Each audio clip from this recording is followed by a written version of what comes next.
So my practice is focused on liposuction surgery. It's the only major surgery I do. I really come from more of the background of being an aesthetic surgeon and doing it more so for the look of the patient. You know, lipedema, you're now not only just making it look better, but you're treating a condition that's causing discomfort, pain, morbidity. So, you know, there's that pleasure of not only making the patient look better, but definitely feel better too. So lipedema is really something that I'm just so, I have so much interest in now because it combines so many important things for me. And it's a newer condition, I think, as we all know, or more newly identified condition. And in the US, you know, unfortunately, most doctors still don't know about it. And I gotta be honest, I really didn't even hear of that term lipedema until a few years ago. And it was from a patient coming in saying, I have a condition called lipedema. And, you know, I went into my whole evaluation of the patient, and sure enough, she had disproportionate calves and ankles and thighs, and, you know, there was a little more of a puffy swelling there that lipedema patients get, that non-pitting edema that's common. It's called the negative stemmer sign.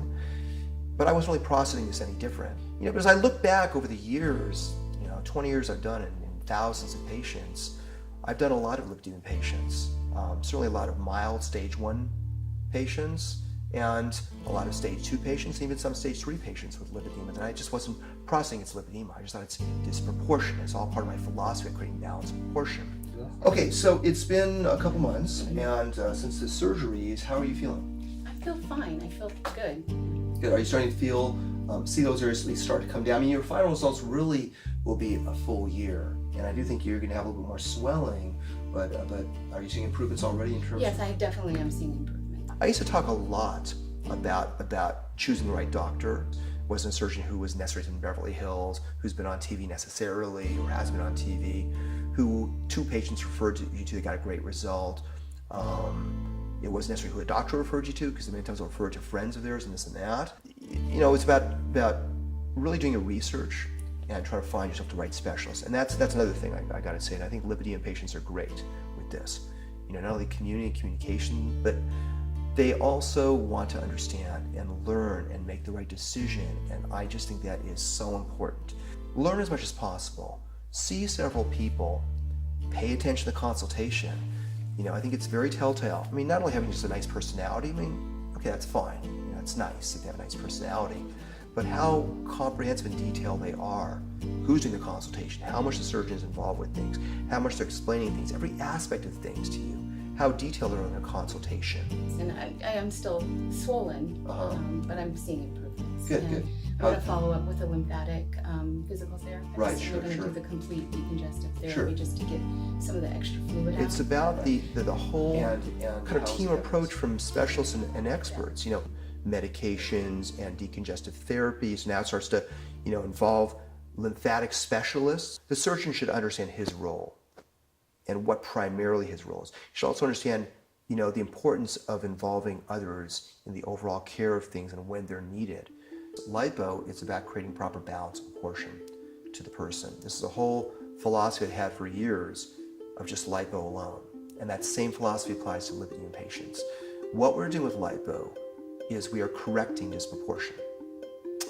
And it's kind of that simple. Whether a person's overweight or they're underweight, we are rebalancing a person's proportions.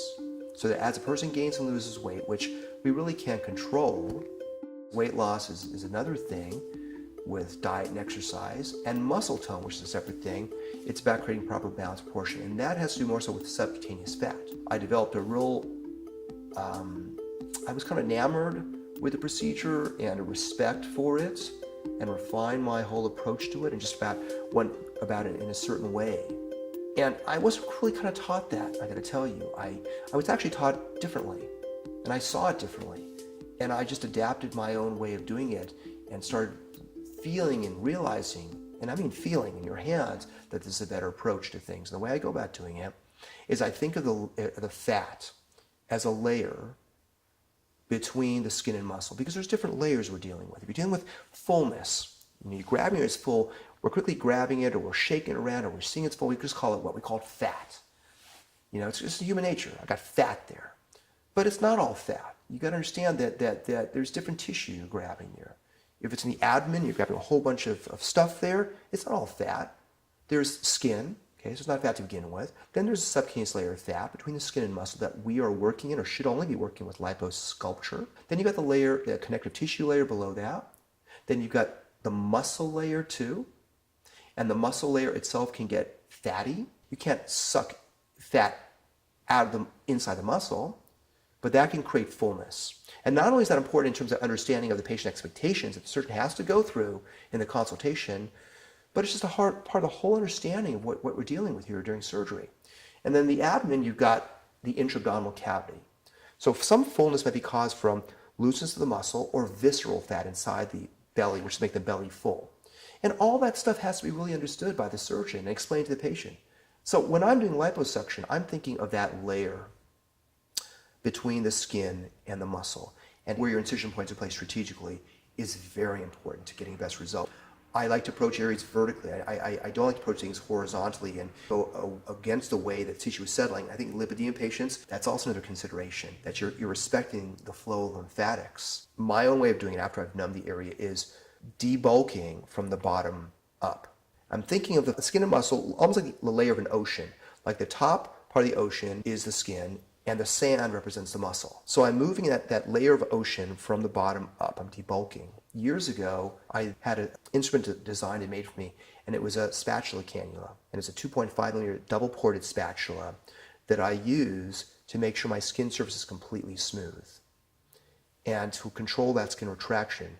So when I first started doing it, I decided to do that to make sure my skin is smooth. Nobody used flat cannulas. They always used round cannulas. It didn't make sense to me. That round cannula is grazing the skin possibly, or poking the skin, or but flat cannulas have the ability to move under that skin once you thin it out in a very precise fashion. And as a derm surgeon, I think and understand that so well. I'm creating a sheet under the dermis of collagen, and I can create that sheet with that spatula cannula in a better fashion. And that's why I always get such great results with cellulite with how I go about doing it.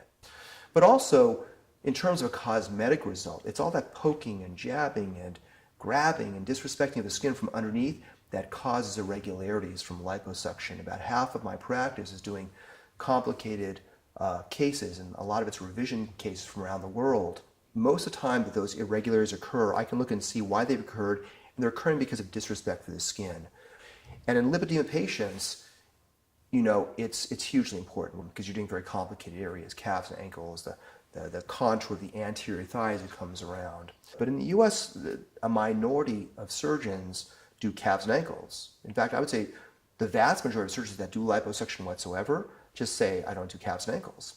And there really is no good reason. I think there's just fear of something called compartment syndrome. If you get deeper into things, you cause bleeding in a certain layer underneath the connective tissue plane. There's a risk, they're concerned about DVT formation, clot formation. And so when you're dealing with the calves and ankles, you're dealing with a layer that curves very quickly all the way around. And sometimes it's a thinner layer. Lipedema patients have a thicker layer, so that's a very thin layer of calves and ankles. And you're shaping this area sort of three-dimensionally all the way down from the knees to the ankles. And I find it's very important not to break up the cosmetic unit. I see it all the time where it's kind of done in certain ways. You're breaking up that cosmetic unit. You're not shaping the whole thing. And I think there's fear also when you get down to the ankle area. You've got nerves and blood vessels, this and that. They're concerned about. But again, if you stay in that plane between the skin and muscle, and you're skilled at it, you should not be damaging or jabbing to anything deeper. I think with lipedema patients, it really needs that experience and that skill set. I don't think it's a type of surgery that somebody who doesn't have a lot of experience in liposuction should really kind of naively jump into.